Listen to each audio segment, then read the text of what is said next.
Hey guys, how you doing? Welcome to Music Studio 60 and Nash Jingles YouTube channel. Now, I'm excited today. I'm here with Ian Nash from Nash Jingles and Music Studio 60, and we are going to look at a special bass guitar. But firstly, Ian Nash, welcome to the channel. Thanks, how you doing? I'm great. That's really good. That's good. Well. Just to give you a bit of a background, both Ian and myself are bass players, so that's, although Ian's a little more talented than that, and I'll get Ian to give you a bit of his background in a moment, but we're both excited because we are going to talk about a particular bass guitar that Ian has managed to purchase and just go through the ins and outs of what this bass guitar is like. But before we get into that, Ian. Yes. You, my friend, are a man of many talents.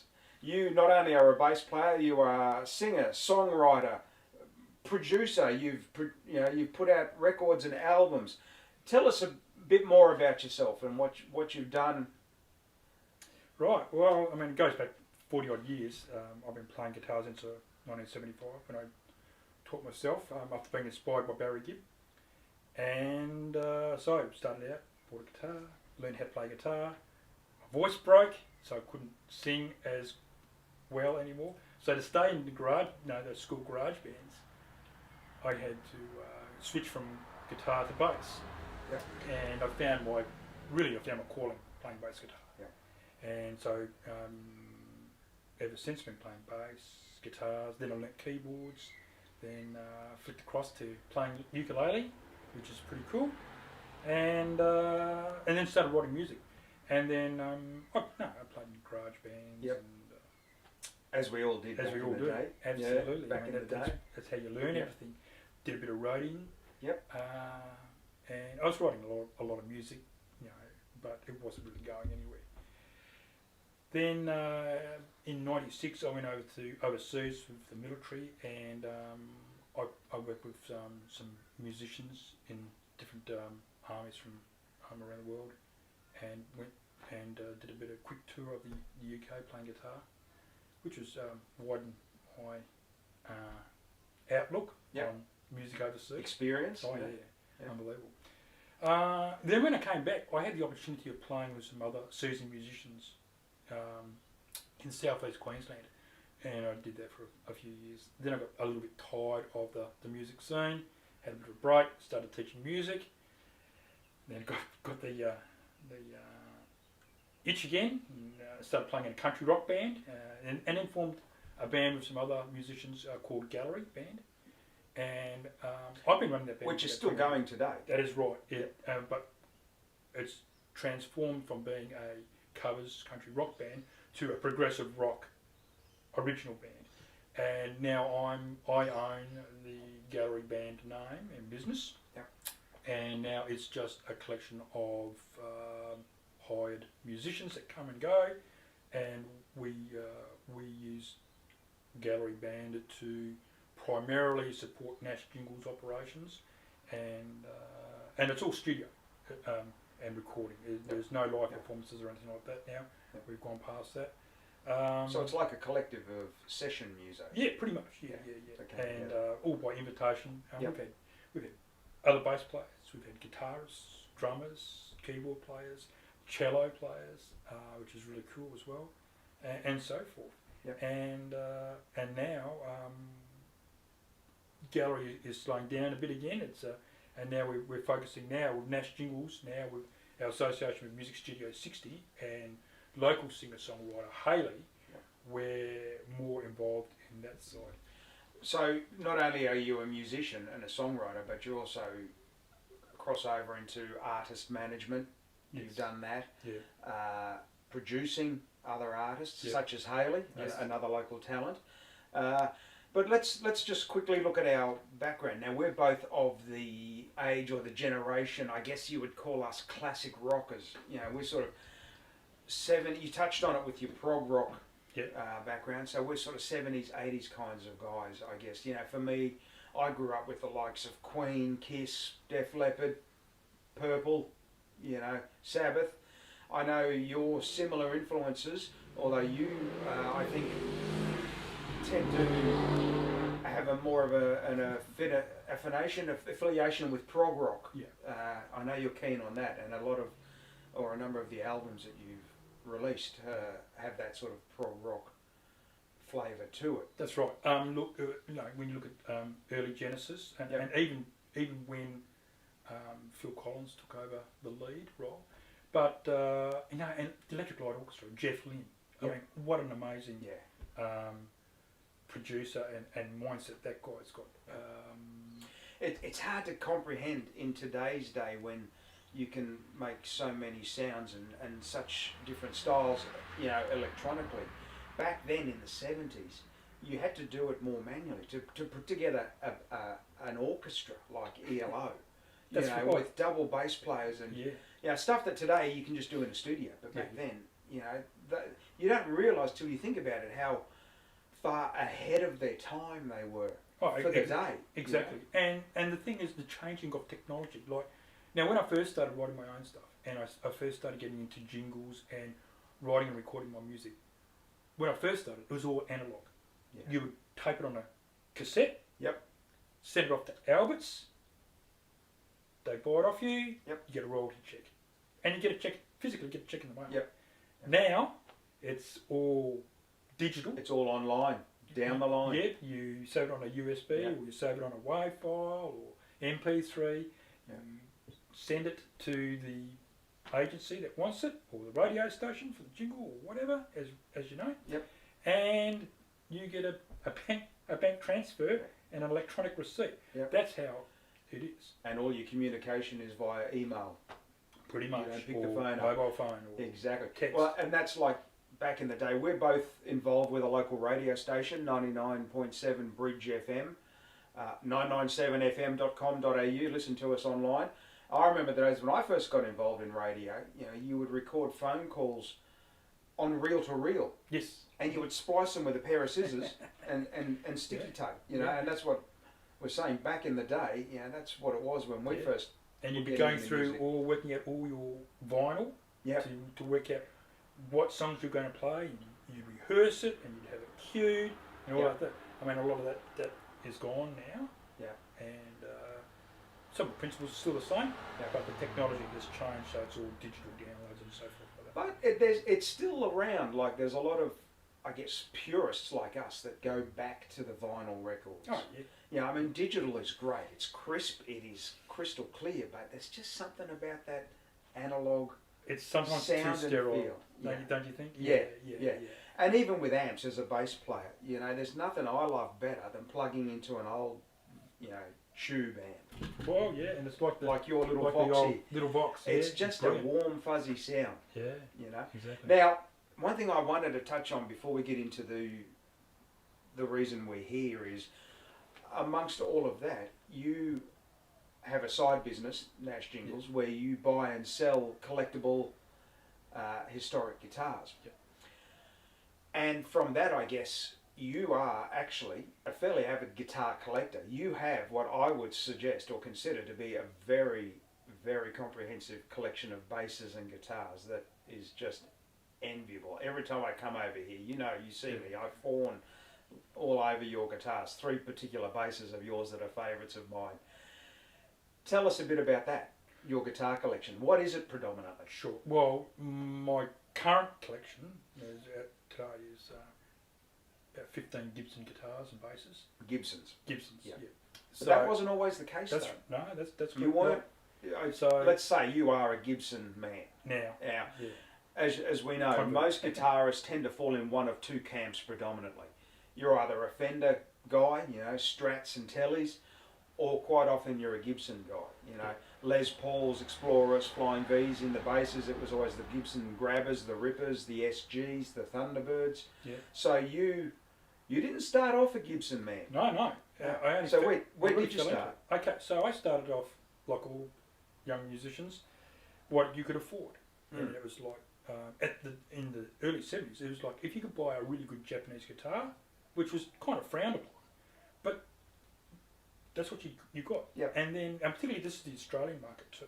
Yeah. So Japanese, not everyone could afford an American guitar. Yeah, well, that was the Mercedes and the Rolls Royce. Exactly. Of instruments. Yeah. So and then I was just a kid, working a second job, going to school, learning music, and then I had the opportunity. I came into a bit of money, and I was able to buy a Fender. I think it was a Mustang bass. That was my first really good bass guitar. So you stepped straight up into a Fender. Your first guitar. Yeah, Like my first bass. First bass, yeah. That's as you say, and it was USA that's made. pretty big. Yeah. I mean, I think at the time it was about $500, $600, Yeah. which was a lot of money then. And then I had this huge, great big orange amp, 100 watt with a great big quad box. Yeah. I mean, for a 16-year-old, this was a really, really good setup. Yeah. I didn't appreciate it at the time. Like the orange amp, I didn't know much about orange amps, and I think I offloaded it, which was probably the worst move I ever did. Somebody got a really good deal, but it wasn't me. I think we've all done that. Yeah, I think there's a million stories out there. Yeah, of the one that got away. Yeah. So I had the Fender bass for quite a long time. It was a short scale. It was really cool. Yep. And I've got quite a liking for short scale basses. I'm not a particularly big person. I've got small hands. Yep. So the Fender bass was perfect for me. Easy to play, great setup, really nice tone. Yeah. And very playable. And we were playing a lot of blues and rock and stuff like that, and it was really good, all those covers.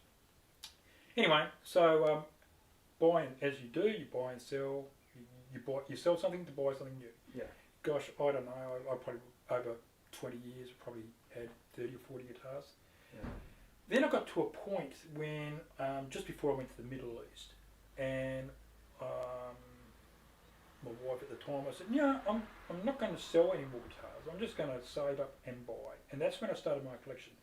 And I had some Washburns, and I had got some more Fenders. I got myself a nice Japanese Strat. I had a Japanese Tele. And then the Made in Mexico stuff started coming on into Australia. Wow. I mean, once again, nice Fenders, but very more affordable. Yeah. But, equal to the Japanese Fenders. And a real close second to the American Fenders. So I had those, and then I was after a jumbo. This is back probably about 10 years ago. I was after a big acoustic sound. Yeah. So I was after a jumbo acoustic, and I've never been a fan of Epiphone acoustics. Epiphone make great electrics, but the current acoustics, I've never been. And Epiphone, of course, being a subsidiary company to Gibson. Yeah. So I tootled off to the Gold Coast and went to Alan's Music at the time, and met this guy Guy Salmon, who was the manager at the time, and I told him what I wanted, and he said, "Well, here's a I think it was an EJ200. It's the Epiphone equivalent of the SJ200 jumbo." So I played that, and I thought, wow, this is okay for Epiphone acoustics. This is really good. Nice tone, easy to play. And I thought, yeah, this is really good. And he said, if you reckon this is good, he said, try this. So he gave me, got down the J200 jumbo acoustic Gibson. The Gibson. The real deal. And I played that. Holy moly. I mean, I've been playing guitar at that stage for over 35 years. I'd never played a Gibson. And like this, I was sold. So that was like an epiphany moment. Yeah. Like it's that defining a religious experience. Yeah, that defining moment in your music career. Yeah. That was it. And like, wow. The thing was, it's a $5,000 guitar. Now I can't afford a $5,000 guitar at the time. Yeah. And so I thought, wow. And then I thought, no, I'm not going to go down the Epiphone track. I've decided I'm going to get a Gibson. So what I did was I started going through researching online, and I found this J185 jumbo Gibson second hand, and I bought that through Matt's Vintage Guitars in New South Wales online, and I got it for about $2,500. And like, it's got to be the best acoustic guitar I've ever owned. It's killer. Do you still have it? I still got it. You still got it? Yeah. It's my go-to. My wife Anna will tell you, it's my go-to guitar, acoustic guitar. If I'm got an idea for a song or a jingle, that's the guitar that I go to and start playing. And I've used it in a lot of my session work, all my a lot of my recordings, because I've had like 9 albums. I think I'm recording my 9th album now. I use it. All the acoustic work is done for that, and I've used it live when I do session work with Haley as well. Yep. It's just, even though it's that nice big jumbo, big sound, it doesn't kill off the voice. If you're trying to showcase a voice, Yep. it really complements the voice. Yep. It doesn't. Doesn't overshadow. override it. Yeah, Yep. exactly. So that was it. And then once I had that was it. And Now, then, I remember you telling me a story over coffee one day, because musos, we get together, we trade notes, we swap guitars, and I've got a couple of guitars that you've borrowed just to try out over the time. Maybe we'll look at them down the track, further YouTube clips. But I remember you telling me a story that you were a Fender guy, and you were somewhere. I think it was a family get together, and you had a niece or a nephew that was playing a Gibson, and sort of went, here, have a go at this. Yeah, exactly. And that was also a defining moment. It was. For you. It was my niece from my second marriage. She was a very young girl, probably about 10 when she started playing guitar. Fenders, and then she was given a Gibson Les Paul for Christmas. And she said, oh... An electric. Yeah. And she said, oh, Uncle Ian, have a look at this. And I played it, and like, wow, I've got to get myself a Les Paul. Yeah. So I just got my J185. That's when I started hunting for a Les Paul. And my first Les Paul was a standard. It was the double cutaway. Yeah. And, So, just quickly going through your collection. Yes. I think you have a couple of double cutaways. Yeah, I got. I know you've moved a couple of guitars around, sold a few. So I got a DC Pro, Yep. which is a Les Paul double cutaway. Yeah. That's the one I've got is probably one of probably 2 or 3 was in Australia. Yep. And I got that from Alan's Music. Yeah. I've got a Les Paul DC Standard. That's I bought in Hawaii. That's got the blue tiger stripe. That is an amazing guitar. And that's on the cover of. There's a picture of me playing it on the cover of my latest album, 10 Big Ones. Lovely. Then I've got a Les Paul traditional in the cherry sunburst finish. Yep. And it's got active pickups. That's a really nice guitar. Hugely heavy, but it's got killer tone. Yep. I've got an SG, 50s Tribute SG standard. Then there's the Firebird, Gibson Firebird. I think everybody should have a Gibson Firebird in their collection. That's pretty wild. Yep. Then I've got my Gibson acoustics. I've got the J185. I've got the L00 Studio and an LG0 from 1968, and it's pretty amazing. You think how good that guitar is from 1968. Yeah. Then there's my bass and a Gibson Marauder as well. From the Norland era of Gibsons from the 70s, and that's a pretty amazing guitar too. It's like a evolved Les Paul with different pickups with and it's also got the bolt-on neck. So the tone of that guitar is very, very different. And then there's my bass collection. Yes, I was just going to say, and that's just your 6 strings. Yeah, now, that's just my 6 strings. your bass collection would pretty well mimics most of that, plus more. Yeah. That's right. So I've got my Les Paul DC Junior, a reissue short scale bass.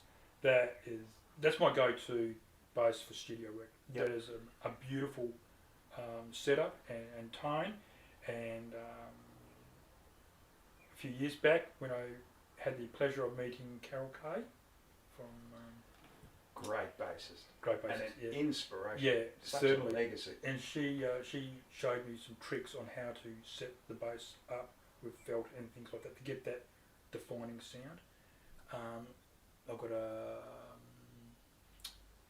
Gibson Les Paul SG. SG bass. SG bass. Yes. Yeah. Then there's my Grabber series. So I've got the Gibson Grabber, the G3, and the Ripper. And they're all the same colour, all the same year, and fortunately, they're probably made within 3 to 6 months of each other. So I've got all three of those. And one's from I bought in Australia, one I bought in the United States, and one I bought from Italy. Now, Ian, I have to say that is the three that get me every time I come here. I have this running joke with Ian that when I leave here, best he check that cupboard before I walk out the door, make sure that the three of them are still hanging there. Yeah. Look, I'm a Gibson guy too. I grew up, my biggest influence was the likes of Gene Simmons. He played the Gibson Grabbers. Ted Mowry from Ted Mowry Gang. Yeah, he was a Gibson Grabber, Gibson Ripper player.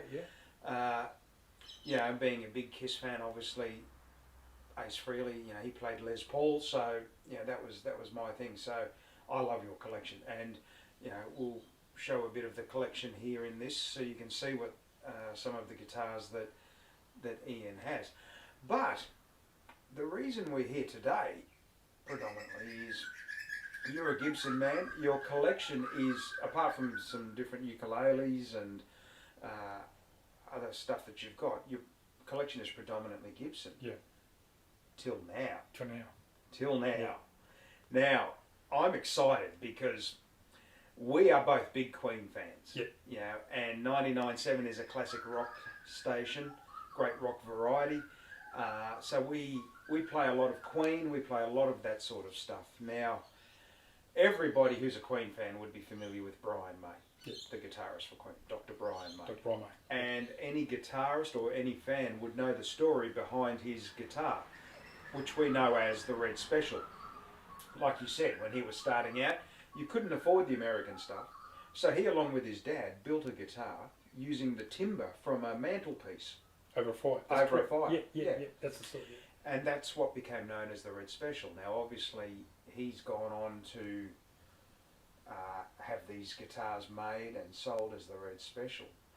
But there is one rare guitar that only comes about so often, and for a bass player, this is almost the holy grail. Do you want to tell us what it is, and then tell us how you came about it? Okay, so this is the Brian May Special, Red Special bass guitar.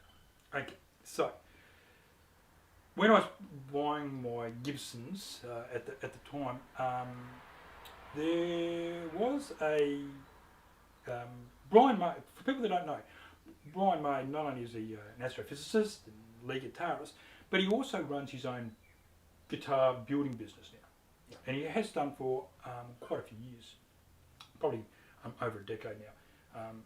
For a while, Guild had the license to build his guitars. Yep. And then that stopped, and then he formed his own company, Brian May Guitars. Right. So. And if you Google Brian May Guitars, it'll take you straight to his website. Yeah. And his shop. And his shop, of course. So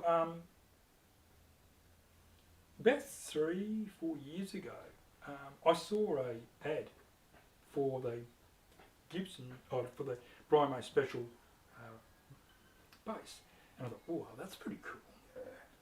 But I was too slow getting on board. Now, because there are no people in Australia importing them, there was no franchise in Australia. So if you wanted one, you had to go through the UK or overseas and get one. I was too slow getting one. However, what I did do was on the website is I sent an email saying to Brian May Guitars, dear Brian, I'm an avid bass guitar collector, blah blah blah. I'd be interested if it ever, became available again. Because it was obviously that first run was a limited run. Yeah, exactly. I think they only made 50 or whatever. Yeah, it was. and I think it's fair to say there's not always the demand for the bass version of some of our better known guitars. That's right. So he put it out as a limited run. Yeah. And as you said, they went. They went. So I wrote the letter. Been very nice. Bang. Sent it off into the cloud, and that was it. Until June this year, I got up. I normally have a sleep in on a Saturday morning, but for some reason, the first Saturday in June this year, I got up early and I was checking my emails, and I went through to my spam. Sorry, Brian. And then in my spam account. This is an email from Brian May, and I at first I thought, okay, this is no. Yeah, a hoax email. Yeah. Hoax email. So let me just clarify. This was an email from Brian May, not necessarily Brian May Guitars. This was an email signed by Brian May. Signed by Brian May. Yeah. Okay, so he's probably the CEO of Brian May Guitars, but it is the Brian May. The Ian, very quite a formal, not high mate, how you going, down under, but dear Ian, we remember our conversation from 3 years ago. We're pleased to offer that we're having another limited run. If you're interested, please contact us. So I had to, checked it all out, made sure it was legit. Woke up Honor, my wife, said, hey, you're not going to believe this. There's an email from Brian. This is what musicians do for special instruments. You wake up your wife at silly o'clock in the morning to tell them you're about to spend a gazillion bucks on a limited and edition guitar. So you get a approval, because when you're a couple, you talk about things like that. And my wife it's a big purchase, and let's be honest, you have to buy it from England, so there's an exchange rate involved. There's a shipping cost. You're not buying. And the rest. Yeah. This isn't a $200 or $300 guitar that you can pick up at the local shop. No, that's right. Guitar shop. So we're talking. And there's a whole bunch of financial risk that goes with it. Yeah. So anyway, we talked about it, and I said, look. Now we're both very lucky gentlemen that we both have beautiful, loving wives that understand our hobbies and desires, and are very accommodating. Yeah, exactly. And so, and the window of opportunity was very, very short. Yeah. So. And you'd missed it once before. Oh yes. So back on the email, sent the email and said yes, I'm happy to buy it. Sent me an invoice. They did. Obviously, he then flicked it on the email onto his salespeople. I get the invoice. Bang! I pay for it straight away. And so that was a Saturday. At some ungodly hour of the morning. Which was Friday. Yeah. 11 p.m. or something in their UK, time. England. Anyway, so that's the story behind that. And then 1 week later, here it is. Which is amazing. Amazing. I remember you contacted me at the time and said, you're not going to believe what I've just done and what I've just managed to get my hands on. Yeah. A Brian May bass. Yeah. And I just flipped. And then I thought, oh, that's going to take... Because remember, we're in the middle of COVID and all sorts of restrictions. Yeah. And I thought, oh, man, that's going to take 6 to 8 weeks to get it. At least. And then you came back and you shot me a note. Yeah, because... A week later, guess what's arrived? So, because on the Saturday, I had the shipping documents, so off they goes. Yeah. So out of the UK via Dubai on DHL, and then it goes to Sydney, International Mail Centre or whatever, the Customs Centre. Then you get the invoice saying that you've already paid for the guitar, less VAT because you don't have to pay the English tax, but you've got to pay the well, you've got to pay the admin duty, the clearance duty, the import duty, and then the GST on the whole lot. So that's how the imports in Australia work. So for us humble little Aussies down under, that can significantly impact the cost or the price of the guitar. It does. In some cases, almost double the purchase price. That's right. And we do a lot of buying and selling of vintage guitars. Yeah. And unfortunately, we can't travel at the moment, because when we travel overseas, we normally bring back some guitars for And you're customers. a big fan of Hawaii. I know every time you go over there with empty bags, you come back with 2 or 3 guitars. Yeah, it's exactly. And the reason for that is that a lot of American-made guitars aren't generally available in Australia. We get a lot of Japanese and Chinese and Taiwan and Korean. We do get a lot of US-made guitars. Yeah. But there are certain models and different types of timber that they're made of that, for one reason or another, are prohibited to come into Australia. And with the sites and so like that, particularly with rosewood, if it's unsustainable, stuff like that, which is another issue. But but fortunately, here it is, This is the guitar. This is it. This is the You've bass. got it. And I would go as far as to say that if that is not the only example in Australia, that would only be one of very, very few. Yeah. Because I jumped on, I snoozed and I loosed. I jumped on not long after you told me about it, dilly-dallying, and I don't think it's available again. No, it's not. Sold out Yeah. pretty darn fast. Yeah, and my understanding is it's not going to be released again for another maybe 3-5 years at the earliest. Yeah. I would imagine that if you are interested, send Ryan's organisation an email like I did, and wait, and then once it gets, Wait and and probably save. once it gets like 50 or whatever, Then it's worth. then it's viable for him to make them again. But that's it. So, I'm interested. I'm keen to hear your thoughts on the Brian May bass Okay, from the perspective of a Gibson righto. player. Tell us about the bass itself. Sure. Okay, so for all you bass players out there, it's not a Gibson bass and it's not a Fender bass. If you're thinking that you're going to get this and it's going to sound like a Fender or Gibson or play like that, it doesn't. I wouldn't say it's a hybrid, but it's a different type of sound. It's not overly low end or woofy, and it's not overly high end. It's somewhere in the middle. Yeah. It's a medium scale, so 31 inches makes it easy to play. Not all of us like full scale basses. Yeah, which is we all 34 have inches. Yeah, 34 inches, but this is a 31 inch. Yeah. So it's really good. It's made in Korea.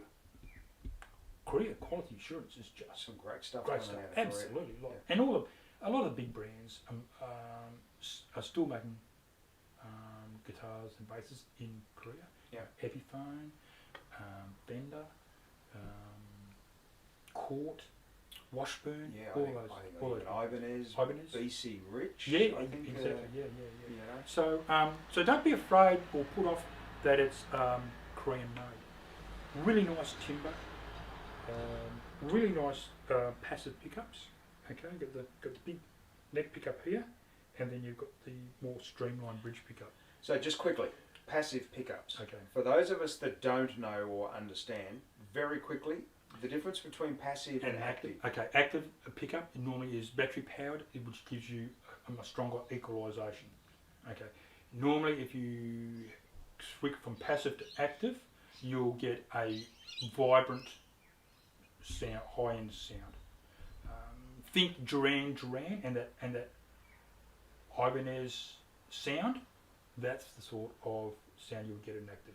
This is passive, so it's somewhere in between of not too woofy, but not too high end.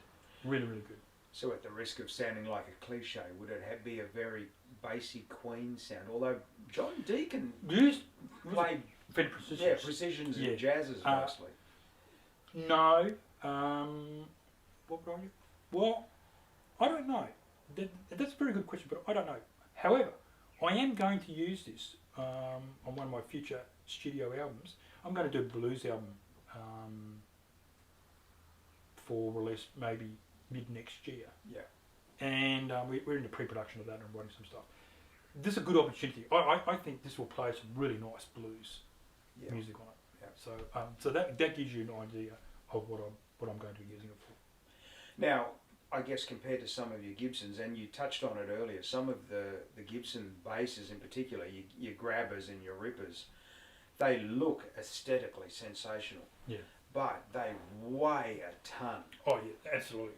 Gosh. How is this to play? Like to stand and hold? It's nicely balanced. Yeah, it is, and that's the secret with shorter and medium scale necks on basses. They generally sit right. If you have, for example, my Thunderbird, which was 34 inch bass, that's a really nice guitar, really nice bass, quite heavy. Sounds great, and that's balanced right. Sometimes you get other full scale basses and they don't. The way they're designed are more for looks. They're not really designed for playability, and that's all to do with showmanship. I have a court bass. It's a Gene Simmons signature Punisher bass. Yeah. I make no secret, I'm a Kiss fan, and I'm a Gene Simmons fan. Love him or hate him, you have to admire him. And he's always known for the Axe bass. It's Yes. probably his signature bass. Although he's just recently gone into an agreement with Gibson and releasing a new range of signature basses. But he put out with Quart what he calls the Punisher bass, which is sort of close to a Gibson Grabber Ripper look, that double cutaway look. But again, it's a sensational looking bass. It's a long scale with a solid body to get that sound, that Gene Simmons sound. But for a smaller guys like us with shorter arms and smaller hands, I love it to play. But it's a little wieldy in that you have to have it lower this end so you can physically reach. Yeah. You know, the higher end of the neck. Yeah. So I'm keen to try that, and just because I don't have most of my basses are long scale basses, so it'd be interesting to see. And I always went long scale because I thought anything shorter may detract from the bassiness, if that's a word, of the guitar. So I'm interested to see how a medium scale sounds and plays. In my experience, I had the same thought process, but in my experience, between a long scale, medium scale or short scale bass, the difference in sound isn't there. Where the difference of sound comes in is from the tone, is from either the neck being bolted on or the type of timber used, and the type of pickups used, and any combination of that. The difference in scale between 34, 31, or 33 inch, or 28 inch. Does minimal, really. It's minimal. It's more, as you said, it's an aesthetic appeal, really. Which is, for some of us growing up, that was probably the appeal with bigger guitars like your Grabbers and your Rippers, because they just look mean. Oh yeah, I mean I was influenced with the Grabber. The first time I saw a Grabber was, I think, with Peter Cetera out of Chicago. And then was he a Grabber player? Yeah. I always thought he was a precision player. Both, but he had Grabbers. In fact, he was the face of Gibson at the time. He appeared on a lot of their advertisements. Yep. Then in Australia, had Ted Mulry, of course. Of TMG, Ted Mulry gang. Ted Mulry gang. And then you had the bass player out of the Ferrets. He was a Gibson man. I don't know his name. Yeah. I know Billy Miller was the lead singer. Yeah, that's right. And then on the UK side of the house, Kelly Roken out of the Electric Light Orchestra, he had a G3, and that was what really influenced me as well with the Gibsons. With the Gibsons, yeah. And then I always wanted them, and it wasn't until later on that I was able to afford them, and then bang, bring them into my collection. So you've now owned the Brian May bass for a few months. We're now sort of towards the end of September. You got it, I think, around end of June, early July, perhaps, end of June. You've played it. Your thoughts? Is this now you touched on it earlier, you're going to be using it for a blues album that's coming out. Has this now become your go-to bass? No. Or does it depend on... It's going to be dependent on what I'm recording at the time. It's only going to be used in the studio. Right. The reality is I bought it because I missed out on it last time. I didn't really buy it. It's a collector's piece. Yes. I didn't really buy it for to be used all the time. Yeah. But I tell you what, I know that from my early using it through the Vox amps, my Vox bass amps, it's not going to disappoint. This is going to sound really nice blues. Yeah. But it's too collectible and too rare a guitar to just be gigging and touring in the normal sense of the word. And you have your gigging and touring guitars. Because there is no, if something was to happen, there is no second. Oh, and we can all tell stories of guitarists and bassists that have had guitars go disappearing from gigs and concerts, never to or be knocked seen over again. and breaking headstocks and stuff like that. Yeah, and so no, it's my red special. She goes back into the nice. Goes back into the cabinet. locked cupboard. Yeah. Beside the grabbers, the rippers, the SGs, the Thunderbirds. And that's it. Yeah. So that's my story of the red special. Ian, thank you. It's great to sit down and talk to you about it. I'm excited. It's just to look at. It's just a spectacular looking guitar. Yeah. And the legacy behind it. Oh, yeah. And the story of talking with Brian May. You know, that guys that we grew up with admiring, that were mentors, that were heroes to us. And these days, now with so social approachable. media, exactly. And what used to be your idols now, they're your contemporary peers. Yeah. And at the end good. of the day, they're just everyday guys like us. And happy to help you out and share experiences. I know, it's fantastic. Terrific. Ian, thanks again. Good luck with the bass. I'm looking forward to hearing the blues album. Yeah. I'm hoping I can get some sneak previews before it hits the ground running. And I look forward to catching up with a couple of my basses and sitting down and just jamming it out. Thanks very much, John. Appreciate it. No worries. Thank you. Cheers. Good on you.